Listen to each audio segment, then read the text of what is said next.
भगवान अष्टावक्र स्वयं शंकर रूप ही हैं। उनको नमन करके आइए आज भगवान की बातें इस YouTube चैनल पर हम अपनी पिछली चल रही चर्चा को आगे बढ़ाते हैं। पिछले एपिसोड में हमने डिस्कस किया था कि हमारे अपने स्वरूप को, हमारी आत्मा को 5 कोशों ने ढका हुआ है। उनमें से 3 कोश अन्नमय कोश, प्राणमय कोश और मनोमय कोश के संबंध में हमने कुछ डिटेल्स में चर्चा करी थी। हालांकि डिटेलिंग तो बहुत हो सकती है, लेकिन पिछले एपिसोड में इन तीनों कोशों के बारे में कुछ दिग्दर्शन कराया गया था। अब आइए मनोमय कोश के अंदर रहने वाले विज्ञानमय कोश के संबंध में कुछ चर्चा करें। बुद्धि सहित 5 ज्ञान इंद्रियों के समूह को विज्ञानमय कोश बोलते हैं। अंतःकरण, जिसे मन नाम से भी कहा जाता है, 4 भागों में बांटा जा सकता है: मन, बुद्धि, चित्त और अहंकार। अहंकार का विलय मन में कर देते हैं और चित्त का विलय बुद्धि में कर देते हैं। इसलिए विज्ञानमय कोश में 5 ज्ञानेंद्रियों समेत चित्त और बुद्धि निहित है। इस तरह बुद्धि और चित्त को मिला के बुद्धि का काम हो जाता है चिंतन, मनन और निर्णय करना। बुद्धि ही चित्त के साथ मिलकर पिछले संस्कारों का स्टोर हाउस भी कहलाती है।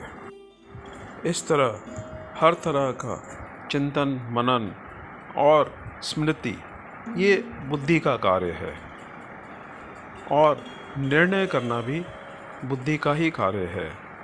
5 ज्ञान इंद्रियों से प्राप्त ज्ञानों को ये अपने में समावेश करके उनसे संबंधित चिंतन और मनन करती है। फिर ये किसी निर्णय पर पहुंचती है। एग्जाम्पल लेते हैं।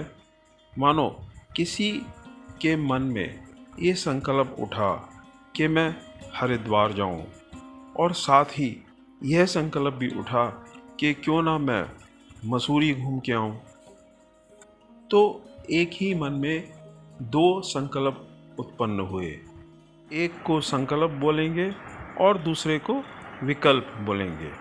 अब इस संकल्प और विकल्प पर बुद्धि चिंतन करेगी कि मेरा हरिद्वार जाना ज़्यादा ठीक है कि मसूरी जाना ठीक है।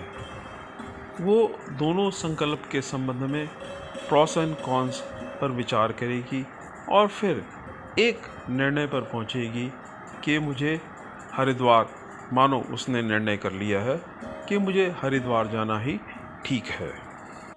जैसे हमने पहले भी चर्चा करी थी कि शरीर के हर अवयव को हम धर्मी बोलेंगे और उसके धर्म को जो वो कार्य करते हैं उनको उस धर्मी के धर्म बोलेंगे। तो कहीं कहीं तो इस आत्मा पर, इस चेतन तत्व पर किसी किसी धर्मी के सिर्फ धर्मों का ही अध्यास होता है और कहीं कहीं पर धर्मों सहित धर्मी का भी अध्यास होता है।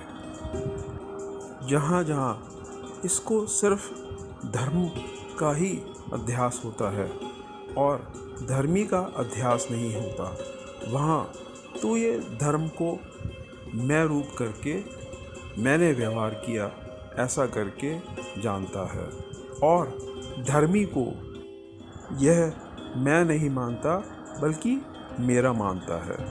पहले भी हमने डिस्कस किया था कि 5 ज्ञान इंद्रियों से प्राप्त ज्ञान को मैंने प्राप्त किया ऐसा कहता है। जैसे कि आँख से देखता है तो बोलता है मैंने आँख से देखा, कानों से सुनता है तो बोलता है मैंने कानों से सुना। कुछ चखता है तो बोलता है मैंने चखा। स्पर्श इंद्रिय से किसी वस्तु को स्पर्श करता है तो कहता है मैंने स्पर्श किया। जब सूंघता है तो बोलता है मैंने सूंघा। जबकि ये सारे धर्म पांचों ज्ञान इंद्रियों के हैं।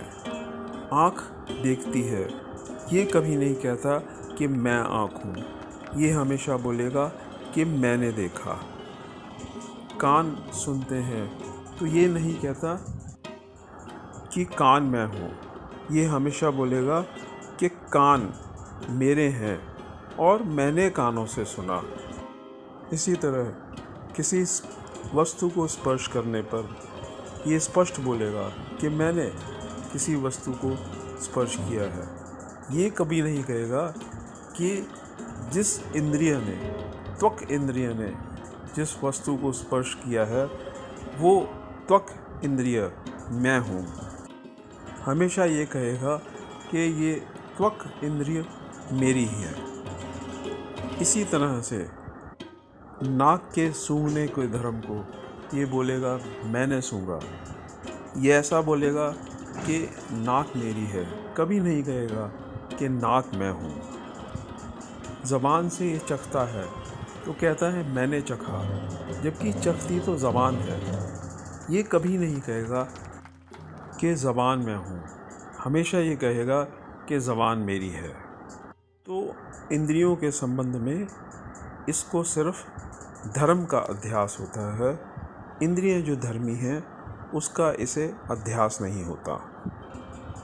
अगर अब हम बुद्धि की बात करें तो ये यही बोलता है कि मैंने चिंतन किया है, मैंने स्मृति करी, मैंने निर्णय किया।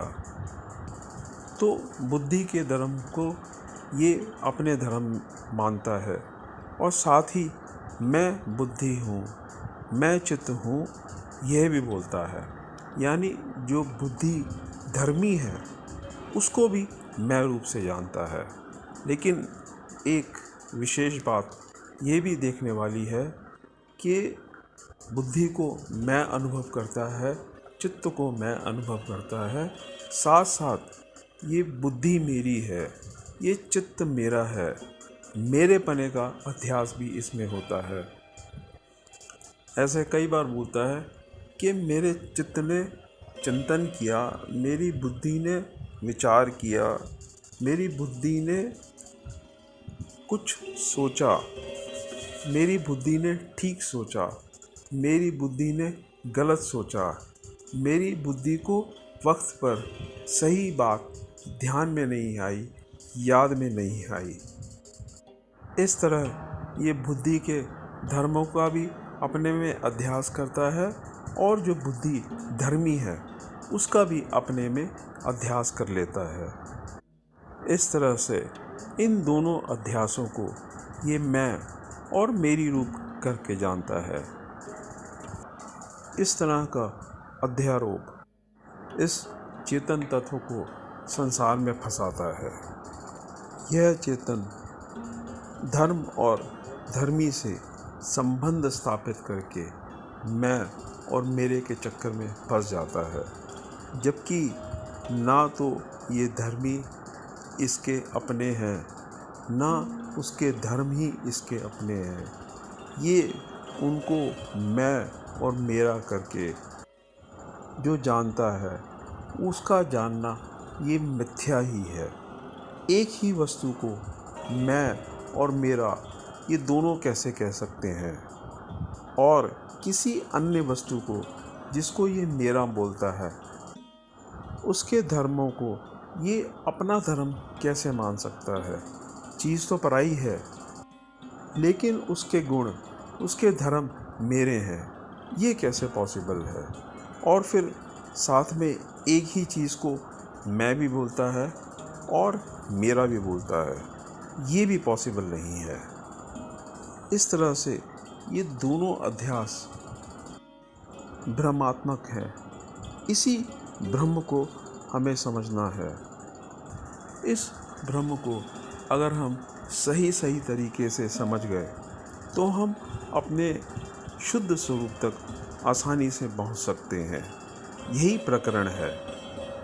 विषय को ज़्यादा स्पष्ट करने के लिए हम कुछ बातों को बार बार रिपीट कर रहे हैं।